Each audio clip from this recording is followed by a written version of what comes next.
नमस्कार रसिक हो. मी रेखा बैजल. काही कविता मी तुमच्या पुढे सादर करायचा प्रयत्न करते आहे. माझी पहिली कविता आहे सूर्यतृष्णा. सूर्यतृष्णा.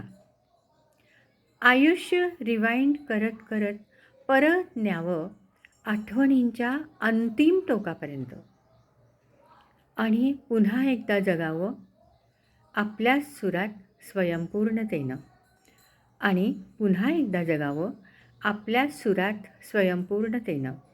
दुसऱ्यांच्या सुरात न पेलणाऱ्या पट्टीत गाता गाता, दुसऱ्यांच्या सुरात न पेलणाऱ्या पट्टीत गाता गाता आणि आपले आवडते स्वर वर्ज करता करता, तर कधी नकोसे तीव्र स्वर लावता लावता बेसूर झालेलं संगीत, बेसूर झालेलं संगीत पुन्हा चढवावं आयुष्याच्या सतारीवर अगदी सुंदर सुरावटीसाठी.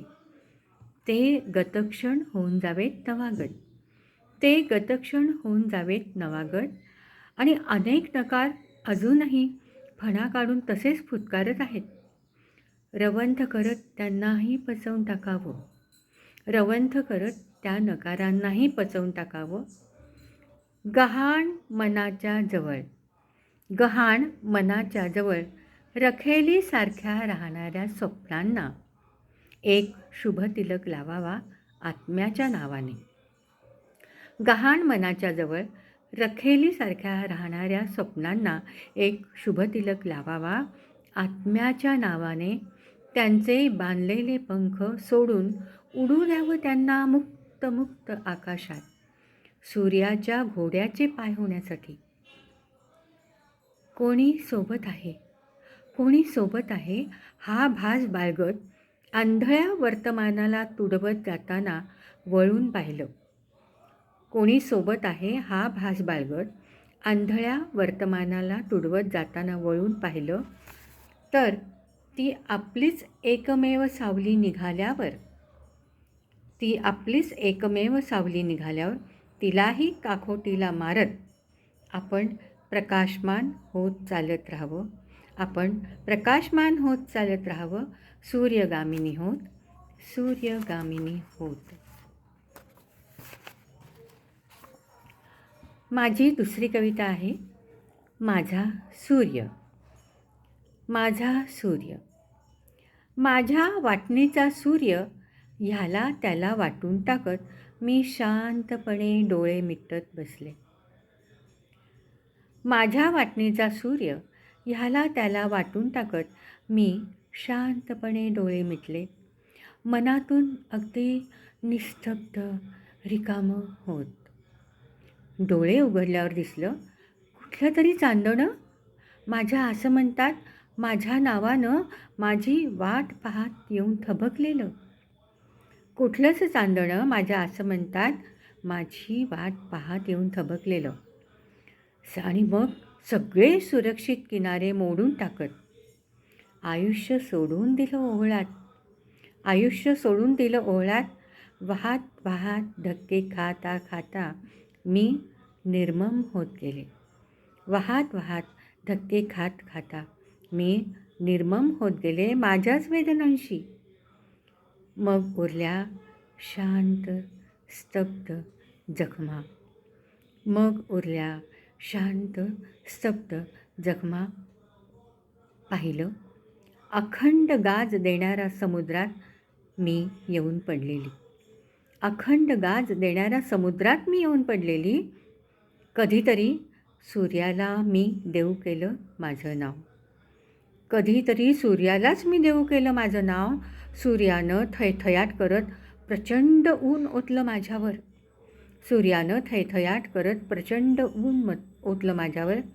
आणि त्या संभोगातनं मीच माझ्यातून जन्मले आश्चर्यकारकपणे, आणि त्या संभोगातून मीच माझ्यातून जन्मले आश्चर्यकारकपणे पुन्हा एकदा निस्संगपणे जगण्यासाठी, पुन्हा एकदा निस्संगपणे जगण्यासाठी.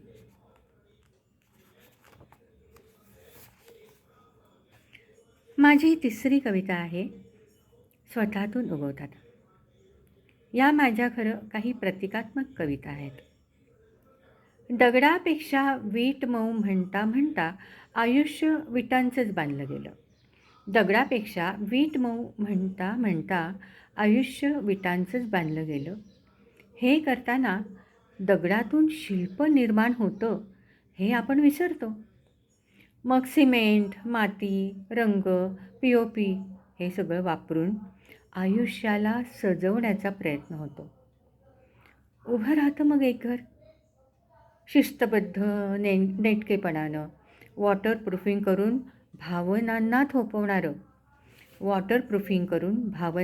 थोपवणारं, साऊंडप्रूफ करून विचारांना अडवणारं, पावलांना थारानं देणाऱ्या गुळगुळीत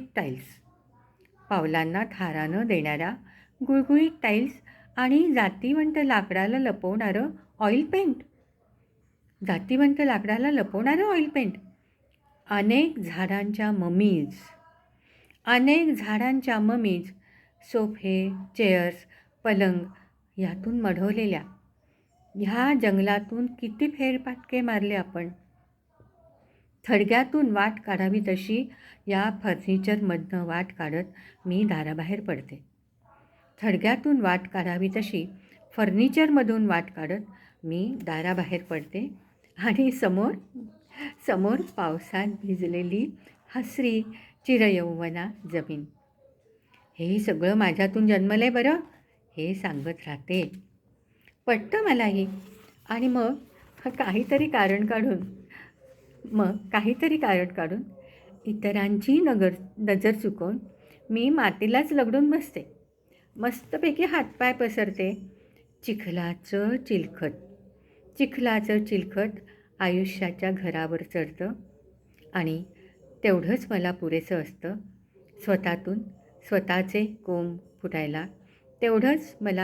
असतं स्वतःचे कोंब फुटायला.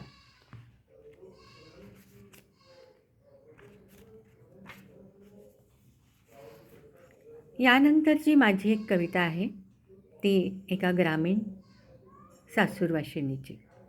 कवितेचं टायटल आहे सासूरवाशीण. माहेरी आलेली सासूरवाशीण सासरी जाताना अंगणातल्या लिंबाच्या झाडावर आपलं हसू बांधून जाते. माहेरी आलेली सासूरवाशीण सासरी जाताना अंगणातल्या लिंबाच्या झाडावर आपलं हसू बांधून ठेवून जाते. आईबाप सांजेच्या निवांत क्षणी त्या गाठोड्याकडे पाहत असतात. उतरलेल्या झुल्याच्या दोरखंडाचा वळ झाडाच्या फांदीवर जसा सासरी जाताना बांगड्या भरताना तिच्या हातावर जखमेचा व्रण उठला असतो. माय तो व्रण आठवून उन्मळते. एवढ्याशा व्रणानं पोरीचे डोळे आभाळागत भरून का यावे? कोणते अदृश्यबण या अश्रूत सामावलेत. पोरीनं वाटलेला मेहंदीचा पाटा माय उचलून ठेवते. घरभर विखुरलेले तिचे आनंदाचे बिलवले आयने मायेच्या डोळ्याला ओलावून जातात. सुनेच्या जोडव्याची टपटप लेकीच्या चाहुलीचे भास गडद करतात. ज्वारीच्या खळ्याच्या वेळी माय पसा ज्वारी लेकीसाठी आपल्या ओच्यात लपवून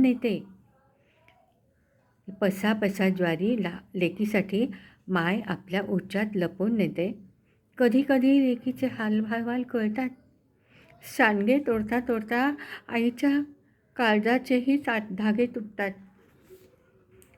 पंचमीला आपली कृश काळवंडलेली कुडी सांभाळत आणि तिच्यात न मावणारा